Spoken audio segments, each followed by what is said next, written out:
The city slid past the passenger window, a smear of garish neon and blurred headlights. I watched it all without really seeing it, my reflection a pale, ghostly double in the glass superimposed over the bustling night. Inside the car, the silence was a physical thing, thick and heavy as a wool blanket. It was a stark contrast to the clatter of the restaurant we had just left, a false oasis of normalcy where we had performed the familiar ballet of a couple in public. We had talked about the food, the movie we had seen last week, the mundane details of work. We had carefully avoided the chasm that had been opening between us for months, a fissure now so wide I felt I could barely see the other side.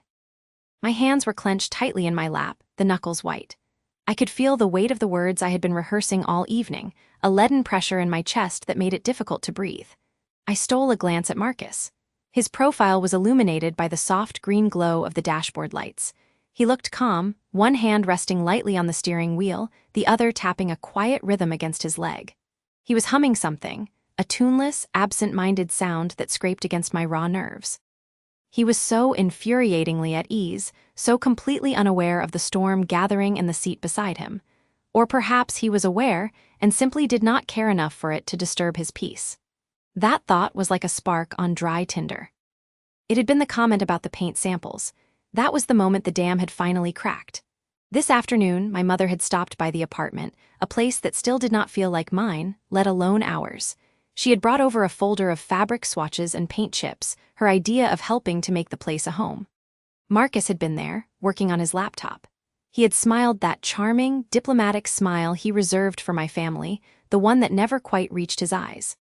He had thanked her, had even feigned interest in the difference between eggshell and pearl white. But after she left, he had sighed, a long, weary exhalation that was a condemnation in itself. "Chloe," he had said, his voice carefully neutral. "I thought we agreed. We would make decisions about the apartment together. It is our space." His words were reasonable. They were always reasonable. That was the problem. They masked a deeper criticism, a quiet judgment of my family, of my need for their approval, of the very parts of me that he once claimed to love. The interference was not just from my mother. It was his reaction to it, his patient, condescending tolerance that made me feel like a child being humored. The paint samples became a symbol of everything. His subtle control, my suffocating loyalty to my family, the life we were building that felt less like a partnership and more like a negotiation with predetermined terms I had never agreed to. "We need to talk, Marcus." The words were out of my mouth before I could stop them, sharp and brittle, shattering the fragile silence in the car. He glanced over, his expression shifting from relaxed to cautious. "We are talking," he said, his voice even. "What is on your mind?" "No, not like this. Not about the weather or the traffic. We need to really talk." I could hear the tremor in my own voice, and I hated it. I wanted to sound strong, resolute, but I felt like I was breaking apart from the inside. He signaled and turned onto our street, the familiar row of brownstones looming in the darkness. "All right," he said, pulling the car to a smooth stop in his designated parking space. He turned off the engine. The sudden absence of the motor's hum made the silence even more profound. He did not look at me. Instead, he stared straight ahead through the windshield, his hands still gripping the wheel. Talk. The interior light had not come on. We were shrouded in shadow, two figures in a dim capsule, the world outside reduced to the distant glow of a street lamp. This was it. There was no more putting it off. I took a deep breath, the air in the car feeling thin and used. "It is the interference, Marcus. I cannot live with it anymore." I began, my voice low. "I cannot live with you constantly judging my relationship with my family. Every time my mother calls, every time my father offers advice, you get that look on your face. That patient, long-suffering look. You make me feel like my love for them is a burden to you, like it is a flaw you have to endure." He turned his head slowly, and I could barely make out the frown on his face in the gloom. "Chloe, that is not fair. I have never said a word against your family. I am always respectful. I merely ask for boundaries. Is it so wrong to want our life to be ours? To make our own decisions without a committee?" "It is not a committee. It is my family," the words erupted, louder than I intended. "And you do not just ask for boundaries. You shut down, you withdraw. You make me choose, every single time, between making you comfortable and being who I am. Your way of dealing with it is to make me feel guilty for having a family that cares. Your quiet disapproval is worse than any argument. It is a constant, low-grade poison." He was silent for a moment, absorbing my words. When he spoke again, his voice was tighter, the careful control beginning to fray at the edges. "So what would you have me do? Welcome every piece of unsolicited advice? Redecorate the entire apartment based on your mother's taste? I am trying to build a future with you, Chloe, a future that is just the two of us. Not you, me, and your parents." "That is just it, Marcus. You have a very specific vision of that future, do you not? One where I am pared down to a version of myself that is more convenient for you. One without the messy, complicated family ties. You do not want a partner. You want a portrait of one that you can hang on the wall and admire." The truth of it, spoken aloud, was both terrifying and liberating.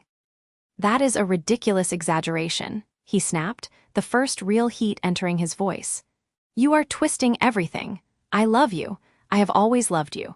But love does not mean surrendering your entire identity to another person's expectations." "No," I said, my voice dropping to a whisper. The fight was draining out of me, replaced by a cold, hard certainty.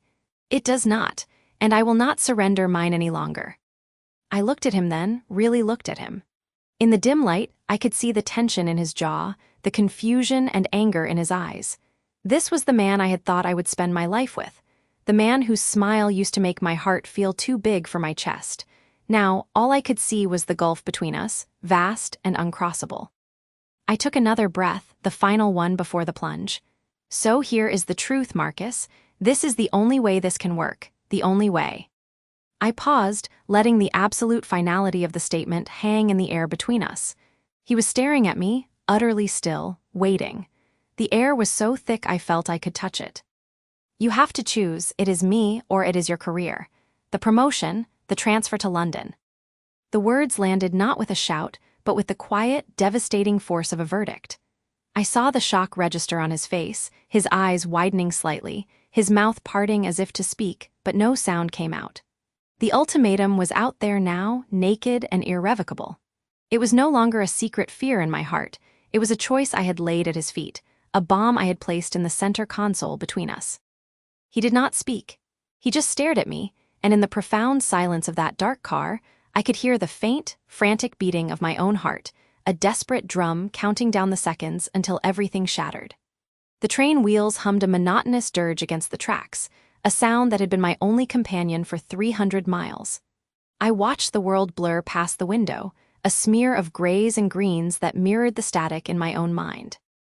My suitcase, a single, pathetic testament to my former life, was heavy in my hand as I stepped onto the platform of the sleepy town I had not visited in 5 years. The air smelled different here, of damp earth and distant rain, not of city exhaust and Marcus's expensive cologne.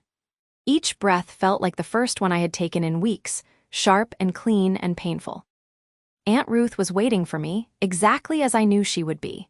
She stood ramrod straight by her sensible sedan, her arms crossed over her chest. She did not wave or smile.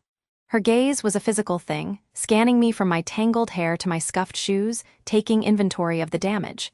I was a ghost, and she was the unforgiving dawn. "Eleanor," she said, her voice a low rasp that carried over the empty parking lot. It was not a greeting so much as an acknowledgement of a fact. I had arrived. "Aunt Ruth," my own voice was a whisper, thin and frayed. She stepped forward and, to my surprise, pulled me into a brief, fierce hug. It was not a soft embrace. It was built of sinew and resolve, and it lasted only a second before she held me at arm's length, her hands firm on my shoulders. "You look terrible," she stated, her eyes boring into mine. They were the same shade of blue as my mother's, but where my mother's had been gentle, Ruth's were flinty, sharp, with a lifetime of hard-won pragmatism. "But you are here now. That is the important thing. Let us go." Her house was a small, sturdy bungalow on the edge of town, surrounded by a riot of untamed flower beds. Inside, it was exactly as I remembered, all clean lines, the scent of lemon polish, and a silence that felt deliberate.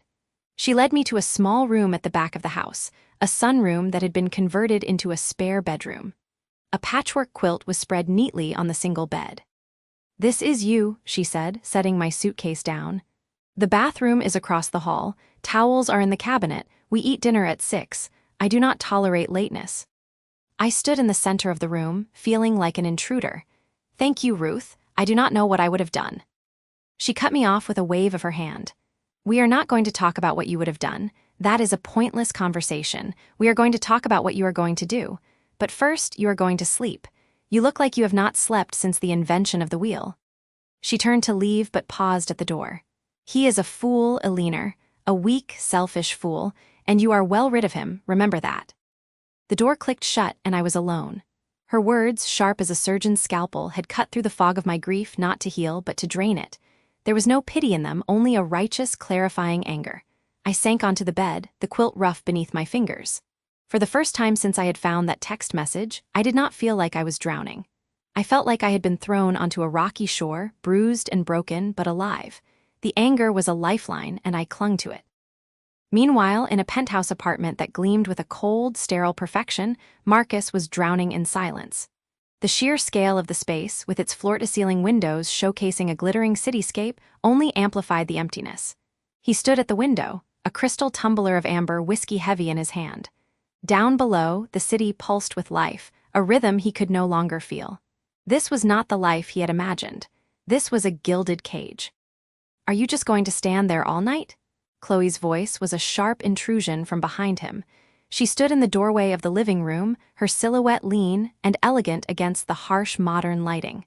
"I made reservations at Aqua. It is impossible to get a table. You said you wanted to celebrate." Marcus did not turn around. "I am not in a celebratory mood." "You haven't been in a mood for anything for weeks," she snapped, her heels clicking on the polished concrete floor as she moved toward him. "This is what you wanted, Marcus. This, us. That house, that life with her, it was a placeholder. You said so yourself. You were sleepwalking." He finally turned to face her. She was beautiful, terrifyingly so, with a calculated perfection that now felt like an accusation. "I never said that." "You did not have to, I could see it." She reached for his arm, her touch cool and possessive. "We have a future, a real future. You cannot build it if you are always looking backward." He looked down at her hand on his sleeve, at the manicured nails, each one a perfect blood-red crescent. He thought of Eleanor's hands, often stained with paint or garden soil, the nails short and practical.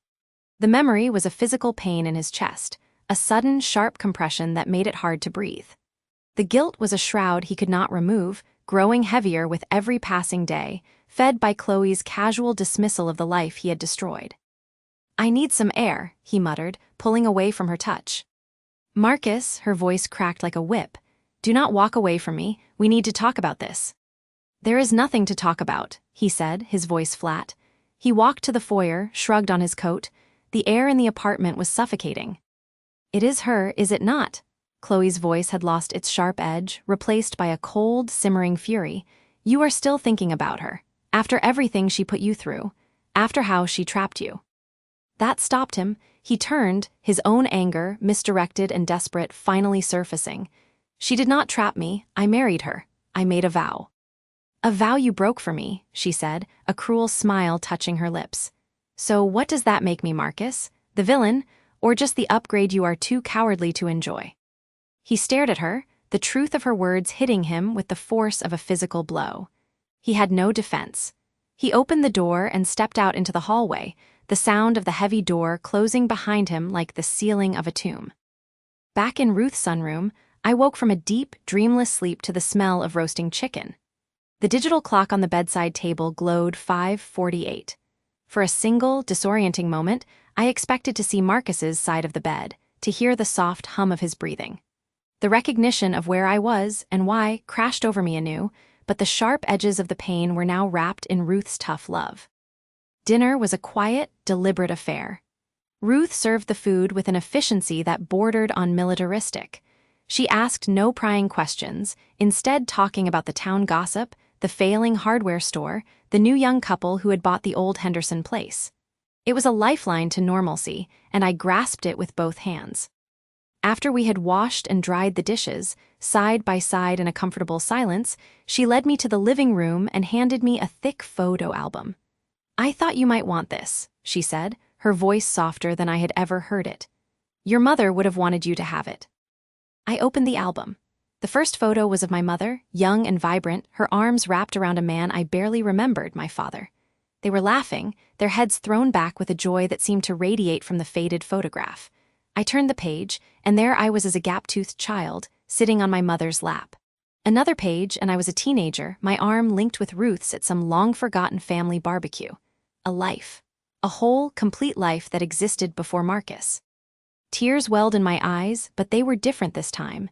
They were not tears of despair, but of remembrance, of a self I had forgotten. Ruth watched me, her expression unreadable. You come from strong stock, Eleanor. Do not let one weak man make you forget that. She leaned forward, her intent clear. Now, I want you to tell me everything, not the sad parts. I want you to tell me about the money, the house, the assets. I want you to tell me what is rightfully yours. I looked up from the photograph of my mother's smiling face, meeting my aunt's steely gaze. The transition from grief to strategy was jarring, but necessary.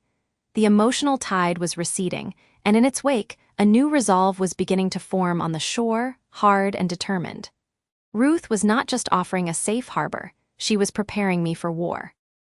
And as I opened my mouth to speak, the first words of a battle plan felt like a betrayal of the love I had felt, but also, for the first time, like a promise of survival. I did not know then that at that very moment, Marcus was sitting in a dimly lit bar, staring at his phone, his thumb hovering over my name on the screen, a different kind of battle raging within him. A battle between the guilt that haunted him and the new life that demanded he forget. The silence in my small apartment was no longer an emptiness. It was a presence, a clean, quiet expanse that belonged only to me. 6 weeks had passed since I had walked out of that hospital and into this new life. The bruises on my face had faded to a faint, yellowish shadow, a memory etched not just on my skin, but on my soul. The cast on my arm was gone, replaced by a persistent stiffness that the physical therapist said would lessen with time. It was the other stiffness, the one in my heart, that was slower to thaw. Sunlight streamed through the large window, catching dust motes dancing in the air. I stood before the easel, a fresh, white canvas staring back at me. For the first time in over a year, the emptiness of the canvas did not fill me with dread. It was a possibility. My left hand, my non-dominant hand, held a brush. It was clumsy, uncoordinated, a traitor to the fine motor skills my right hand had once commanded, but it was trying. I dipped the brush into a dollop of cobalt blue, the color of a deep, untroubled sea, and made a single, sweeping stroke. It was not a masterpiece. It was a beginning. That was the point. The buzzer from the intercom by the door shattered the quiet. My heart, which had learned a fragile rhythm of peace, stuttered into a frantic drumbeat. It was him. It was always him. Marcus had respected the restraining order with a lawyer's precision, his only point of contact being the bi-weekly delivery of a small box. It would contain things he thought I needed: a book by an author I used to love, a scarf from a boutique we had once frequented, a check with, for expenses, written in his neat, impersonal script. They were not gifts. They were placeholders for an apology he could not voice, reminders of a life I was learning to forget. I pressed the talk button. Yes. Delivery for Eleanor Vance, a bored voice crackled back. It was not Marcus. Relief, sharp and cold, washed over me. You can leave it downstairs, thank you. I did not go down. I would collect it later, or perhaps I would leave it for the super to dispose of. I was learning the power of such small choices. I turned back to the canvas, but the spell was broken. The memory of the accident, which I had been keeping at bay with focus and paint, came rushing back. It was not the screech of tires or the shattering of glass that haunted me the most. It was the silence that followed. The silence in the car after the world had stopped spinning, and the slow, dawning horror on Marcus's face as he looked from me, slumped and bleeding, to the pristine, untouched passenger seat where his phone lay, its screen lit up with his mother's name. That was the moment the foundation of our marriage had not just cracked, it had turned to dust. Later that evening, the phone on my kitchen counter rang. It was an unknown number, but I had a feeling I knew who it was. I had been expecting this call. I took a deep breath, the kind the therapist had taught me, and answered. Eleanor, it was Caroline. Her voice was different, stripped of its usual melodic warmth. It was flat, tired. Caroline, I did not know what else to say. We had not spoken since the hospital. I am in town. I would like to see you. There is something I need to say. We met at a neutral place, a public park bench overlooking a small, manicured pond. The air was cool, carrying the scent of damp earth and autumn leaves. She was already there when I arrived, a solitary figure wrapped in a beige trench coat. She looked older, the lines around her eyes more deeply etched. She did not stand to hug me. I was grateful for that. I sat beside her, leaving a careful foot of space between us. We watched the ducks paddle in silent unison for a moment, the silence between us a vast, icy lake. "How is your arm?" she asked finally, her gaze fixed on the water. "It is healing." "Good, that is good," she nodded, still not looking at me. "Marcus told me about the restraining order." I said nothing. The legal document was a wall I had built, and I would not apologize for it. "I am not here to change your mind, Alina." She turned to me then, and her eyes were full of a pain so profound it made my breath catch. "I am here to tell you that you were right." The words hung in the air, simple and devastating.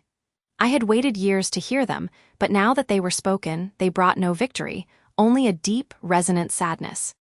"That day, that entire week," she continued, her voice trembling slightly, "I was relentless. I know that now. The gala was just the finale. I had been pressuring him about everything, the grandchildren he was not giving me, the way he was allowing you to prioritize your career. I created an environment where my needs were the only needs that mattered." She swallowed hard. "When he told me about the accident, about your arm, I saw it in his face. What it had cost. What I had cost him. I thought of Marcus in our final conversation, his desperate plea. She is my mother. I would not know how to be in the world without her. He had chosen his world, and it was a world that had broken me.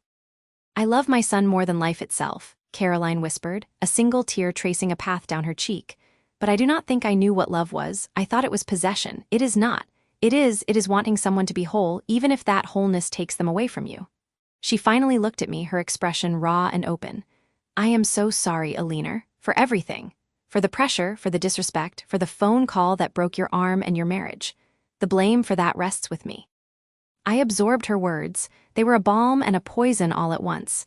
It was the validation I had craved, the admission of guilt I had needed. But it changed nothing. The arm was still broken. The trust was still shattered.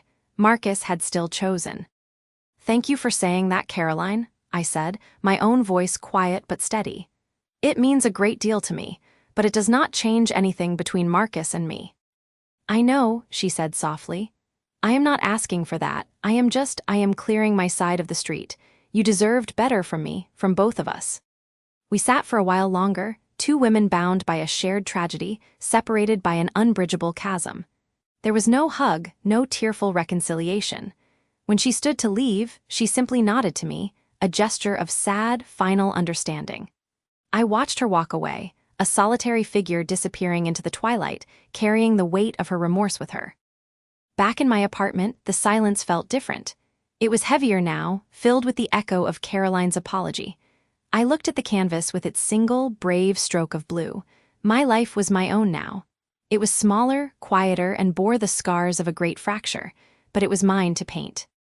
My phone vibrated on the counter. It was a text message, not from an unknown number, but from Marcus. The sight of his name sent a jolt through me, a complicated mix of old affection and fresh pain. The message was brief.